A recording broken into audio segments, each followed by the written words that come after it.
గొర్రెలు గొర్రెలు గొర్రెలు అన్న మారారా? వచ్చి నేనే మారా. అవునా? That is patience.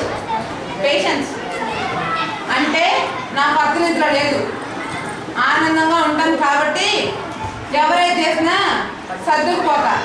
అతి నిద్ర ఉంటే సరే. మీకు ఇంకా కాన్సెప్ట్ అర్థం కాలేదుగా?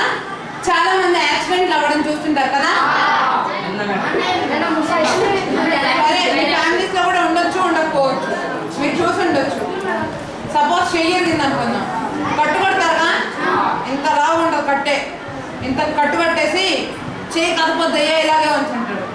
సరే, ఇలాగే ఉంచుతారు ఒక 3 నెలలు, ఇంతే వస్తారు. తర్వాత ఏం చేస్తారు? కట్టు ఇప్పదీసినాక వెంటనే వాడికి కట్టాడా? చెయ్యి ఇరిగిద్దామాట అంటే. అవునా? అలా చేస్తే ఏమైంది? కొన్ని వచ్చింది అట్లా అనడానికి చాలా కష్టపడతాడు. అది కలపడానికి 6 నెలలు పట్టింది. మళ్ళీ 3 నెలలు. ఒక్క నిమిషం నువ్వు దీనికి యాక్సిడెంట్ అయితే 3 నెలలు దాన్ని రెస్ట్లో ఉంచావు. దాన్ని మళ్ళీ మామూలుగా స్థితి తీసుకోవడానికి 6 నెలలు పట్టింది. అంటే నీకు 9 నెలలు వేస్ట్. దగ్గర దగ్గర సంవత్సరం. ఈ సంవత్సరం ఈ పని చేయి ఖాళీగా ఉందన్నమాట. అంటే మనం నిద్రపోతున్నాం అనుకో, ఈ నిద్ర అలవాటు అయ్యి తర్వాత మనం పని చేయాలన్నా ఆవులింతలు వస్తాయి. ముందు చేయలేము, ఏ పని చేయలేము. ఎవరు చేస్తాడు రా బాబు, నిద్రపోతే బాగుండు, ఇదే విధంగా అనుకుంటాం తప్ప చేస్తామా? ఎందుకు చేయలేము? నిద్ర ఎలాంటిది? అదొక దయ్యం. సరేనా? మీ అందరికి దయ్యాలంటే భయమే కదా, అంటే నిద్ర కూడా భయమే. ధైర్యవంతులు ఉన్నారనమాట. సరే, ఎక్కువ నిద్రపోకండి. సెకండ్ ఏంటి? లేజీ అంటే బద్ధకం. మీ అందరికి బద్ధకాలు ఉన్నాయా? అమ్మ బాబుల్ని అయితే కొడుకుల్ని అయితే మార్కెట్కి వెళ్ళి కూరగాయలు అంటే పోమ్మ నేను ఆడుకోవడానికి వెళ్ళాలి. ఆడపిల్లలు ఏమన్నా అమ్మ సర్దనమ్మ అంటే పోమ్మ నాకు అసలే పని ఉంది. ఆ పని ఏంటో తెలుసా? టీవీ చూడటం. అవునా? పని ఉంది అంటారు, అదేదో ఏదో పని అన్నట్టు. లేదా చూస్తే టీవీ మీద రిమోట్ నొక్కుతూ ఉంటారు, ఏముండదు అక్కడ. నెక్స్ట్ పోస్ట్పోన్మెంట్ అంటే చేస్తారా మీరు ఎవరైనా? పోస్ట్పోన్మెంట్ ఎవరైనా చేస్తారా? చేయరా?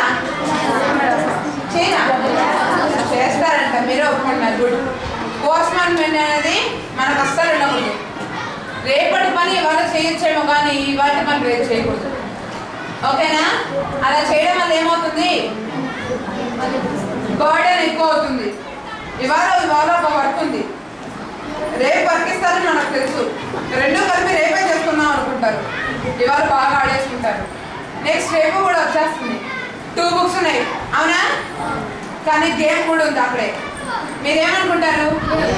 రేపటిది కూడా చూసుకొని కూడా రేపు చేసుకుందాం, గేమ్ ఆడుకుందాం అని వెళ్ళిపోతారు. ఎప్పుడైనా 4th డే 5th డే ఇలా ఏమవుతుంది? మీకు ఏమైనా పని జరుగుతుందా? పోస్ట్పోన్మెంట్ చేస్తే ఏమవుతుంది? పెరుగుతుంది. ఆ తర్వాత సరే ఇలా అయితే కుదరదని చెప్పేసి ఒక 10 పుస్తకాలు అయిన తర్వాత కూర్చుంటారు. 10వ రాస్తారు, 9వది కష్టపడి రాస్తారు కొంచెం, 8వది కొంచెం ఇంకొంచెం కష్టపడతారు. అలా ఏదో దానికి వచ్చేసరికి ఇది ఎప్పుడో విన్నట్టుంది. 1వ దానికి వచ్చేసరికి అసలు ఇది మనది కాదు, మన తమ్ముడుదో అమ్మదో ఏంటోదని పడేస్తారు. అవునా? గుర్తుంటాయి క్లాసెస్? ఏ రోజు ఆ రోజు చూస్తే సో మీరందరూ చూస్తారనమాట. చూస్తారా? నా క్వశ్చన్స్ మీరు ఆన్సర్ ఇవ్వట్లేదంటే మీరు ఏ పని చేయనట్టు. సరే, 4th వన్ ఏంటి? నెగటివిటీ అంటే అందరూ ఆలోచిస్తారా? చెడుగా ఆలోచించరా? ఆలోచిస్తారా? ఎలాంటి విషయాల్లో? ముఖ్యంగా మనం ఆలోచించే చెడు, ముఖ్యంగా మనం ఎలాంటి విషయాల్లో ఆలోచిస్తాం? పక్కన ఉన్న విషయాల్లో, ఫ్యామిలీ మ్యాటర్స్లో. మీకంతా ఆలోచన ఉండకపోవచ్చు, ఫ్రెండ్స్ విషయాల్లో ఆలోచిస్తాము. చదివేసుకుంటున్నాడు వాడి పుస్తకం ఇవ్వాలి, ఎట్లయినా చించేసుకోవాలి, చించేయాలి లేదా కొట్టేయాలి, ఈ విధంగా ఆలోచిస్తారు. దాని బదులు నువ్వే నాలుగు కొంచెం ఎక్కువ చదువుకోవచ్చుగా కదా. చదువుకుంటే ఏమైంది, మనకు ర్యాంక్ వస్తుంది, వాడు పోతాడు. అప్పుడు నువ్వు దొంగతనం చేయాల్సిన అవసరం లేదు. నువ్వు చదువుకుంటే లాస్ట్ వన్ హెసిటేషన్ అంటే మీడియం